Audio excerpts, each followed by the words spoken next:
원자재 시장 함께 만나보셨고요. 이번에는 시장 키포인트로 하나씩 짚어드리도록 하겠습니다. 오늘 첫 번째 키워드 열어볼게요. 네, 오늘 외환보유액과 달러라고 제가 좀 말씀을 드려보는데 네. 간밤에 이제 연준 의원들이 이제 약간 연설을 시작했지 않습니까? 맞습니다. 자신들의 이제 물가나 통화 정책에 대한 스탠스를 얘기하는데 조금은 엇갈리고 있어요. 맞아요. 뭐 보우만 총재 같은 경우에는 뭐 2%라는 물가 목표를 위해서는 추가 금리 인상이 필요하다라고 얘기하는 반면 또 뉴욕 연준 총재 같은 경우에는 충분히 긴축적인 상황이다. 이 얘기를 왜 드리냐 하면 이 달러와의 방향성에 크게 연동을 시킬 수밖에 없는 그런 뭐랄까요, 연준의 스탠스이고, 그리고 9월에 FOMC 이전에 또 8월에 잭슨 홀에서 파월 연준 의장이 어떤 식의 코멘트를 해줄지에 따라서는 또 달러와의 방향성이 위로 갈지 아래로 갈지가 결정이 됩니다. 이렇게 달러와의 방향성이 중요한 이유는 우리가 흔히 알고 있는 것처럼 환율 시장 더불어서 이제 위험 자산에 대한 수급이 유입이 되느냐 안 되느냐를 가르는 가장 중요한 척도이기 때문인데, 또 하나는 뭐냐면 우리가 흔히 얘기하는 외환보유액이라는 얘기를 많이 하셨잖아요. 그 외환보유액 자체도 글로벌 외환보유액이 달러화가 강해지면 조금은 둔화되고 달러화가 약해지면 올라가는 현상을 보여주기 때문입니다. 어제 같은 경우에도 일본과 중국의 외환보유액이 나왔는데 모두 전월 대비 개선되는 모습을 보였어요. 왜냐하면 달러화가 7월에 하락을 했기 때문입니다. 근데 이제 8월 들어서 달러화가 조금 반등을 했기 때문에 다음 달에 나오는 외환보유액은 사실 조금은 둔화될 가능성이 높아요. 근데 외환보유액이 어떤 의미를 갖느냐? 우리가 흔히 뭐 금리 인상, 환율이 급등해서 외환보유액이 좀 충분하다, 충분하지 않다라는 그런 안전망의 역량도 있지만 네. 외환보유액을 구성하는 주요 주요 구성 성분이라고 하면은 무역 수지하고 FDI, 즉 외국인 직접 투자거든요. 그래서 외환 보유액이 늘어난다라는 거는 그 글로벌 투자가 늘어난다라는 거고 글로벌 그 국가들이 돈을 벌고 있다는 뜻이기 때문에 달러화가 조금은 완만해져야만이 어떻게 보면 다 좋은 상황이 발생을 하는 거죠. 그래서 최근에 근데 달러화는 올해 들어서는 박스권을 유지하고는 있습니다. 박스권을 유지하고는 있지만 급락했다가 급등하는, 그러니까 반등하는 모습을 보여주고 있고, 이 상황에서 통화 정책이 더 강해지지 않는다는 모습을 보여준다면 다음 달에 나올 외환 보유액 그리고 외국인 수급과 연결시켜서 국내 증시에도 조금은 수급적인 협소함이 좀 있거든요. 개인 수급에 의해서만 변동성이 생기는데 그런 부분이 조금 풀려나가지 않겠냐는 측면에서 달러의 방향성을 한 번 더 말씀을 좀 드려봤습니다. 네, 외환 보유액이 얼마나 있는지에 따라서 외국인들의 직접적인 투자 비율도 늘어날지 줄어들지 판단이 될 것 같습니다. 두 번째 열어볼게요. 네.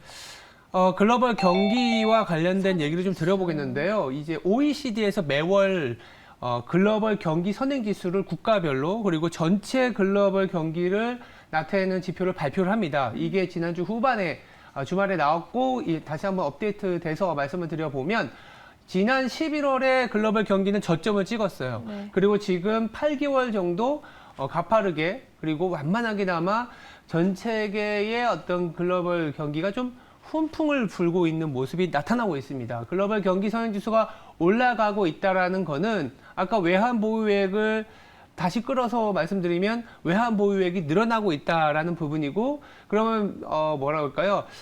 기준금리 인상에 의한 내지는 다른 나라와의 금리 차이에 의한 이머징의 어떤 자금 압박 이슈도 조금은 덜한 상황이 되고 있다라고도 말씀드릴 수 있을 것 같습니다. 그렇다면 이 경기 선행지수가 언제까지 올라갈 수 있느냐, 이게 굉장히 관건이거든요. 지난 11월부터 지금 7월이라고 보면 벌써 8개월, 그리고 8월도 올라갔다고 그러면 9개월 정도 올라간 겁니다. 예전에 단기적으로 경기가 올라갔다가 좀 둔화되는 사이클을 보면 최소한 1년에서 1년 2개월 정도는 올라갔다고 치면 올해 말까지는 그래도 더 올라가지 않겠냐. 실질적으로 경기 확산 지수를 보더라도 11월이나 12월까지는 경기 선행지수가 더 상승할 수 있다라는 그런 결론이 나오고 있는데, 글로벌 경기 선행지수가 상승한다는 것은 우리나라 수출 증가율이 최소한 추가적으로 악화되지는 않을 수 있다라는 얘기를 드리고 있습니다. 왜냐하면 그게 수요니까요. 우리나라는 글로벌 수요에 상당히 예민한 수출 구조를 갖고 있고 글로벌 경기 선행지수가 올라갈 때 비로소 우리나라의 수출 증가율이 플러스를 보여주는데 지금 나오고 있는 글로벌 경기 선행지수를 갖고 얘기한다면 8월 그리고 9월, 10월에 수출 데이터가 나오는 9월, 10월, 11월에는 지금보다는 좀 나은 성적을 보여주지 않겠냐. 그렇다면 지금 시장이 조금 뭐랄까 2,600을 뭐 안착하려다가 실패하고 또 실패할 것 같으면 또 안착하는 이런 약간의 어떤 뭐랄까 그 보합권 내지는 좀 눈치 보기 아니면 불확실성에 대한 어떤 관망 심리가 높은데 8월 중순이 지나서 9월, 10월의 수출 데이터를 보면서 2,600을 안착하고 2,700으로 가는 그림이 나타나지 않겠냐는 측면에서 이런 주요한 어떤 경기 지표 발표에 대해서 말씀을 좀 드려봤습니다. 그럼 앞으로 좀 긍정적인 전망을 해주신 것 같고 네.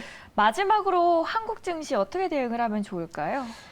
다 연결이 돼 있는 거예요. 사실 네, 외국인. 맞아요. 그러니까 우리나라 이 달러가 좀 약해져야 되고 글로벌 경기가 좀 올라와 줘야 되는데 그 상황에서 외국인이 들어와 주면 우리나라 시장 올라간다. 이렇게 연결이 되거든요.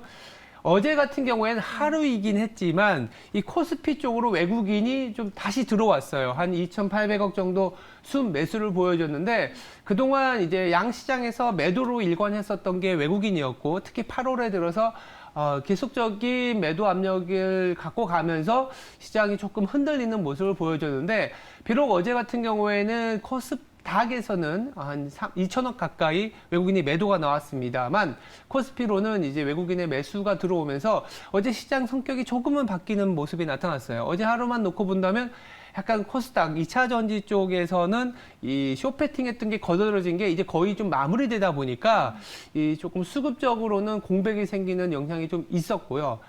반면에 이제 코스피 쪽으로 외국인 수급이 들어오다 보니까 대표적으로 삼성전자나 하이닉스 같은 경우는 좀 버텨줬고 그동안 못 올랐었던 소프트웨어, 네이버 카카오라든지 아니면 뭐 제약 쪽 아니면 또 하다못해 게임 쪽도 움직임이 좀 나타났습니다. 필수 소비재까지 움직임이 좀 나타나줬는데 이렇게 물론 그동안의 주도 업종이 와르르 무너지면 안 되겠지만 너무 좀 급했던 부분들이 좀 이격 조정을 나타내는 동안에 다른 쪽으로 수급이 들어와 줘야 돼요. 근데 그 역할을 사실상 외국인이 하고 있는 상황이고 외국인의 매수가 조금 더 들어올 수 있는지가 관건인데 아까 말씀드린 것처럼 달러와 특히 경기 선행지수가 상승 국면에 여전히 놓여 있다라는 거 보면 추세적으로 내지는 뭐 하루하루 핑퐁 할 수 있지만 지나고 보면 이게 서메이션 즉 합계를 했을 때는 조금 더 외국인들이 8월 중순 그리고 9월 넘어가면 좀 샀구나라는 느낌이 들지 않을까. 그렇다면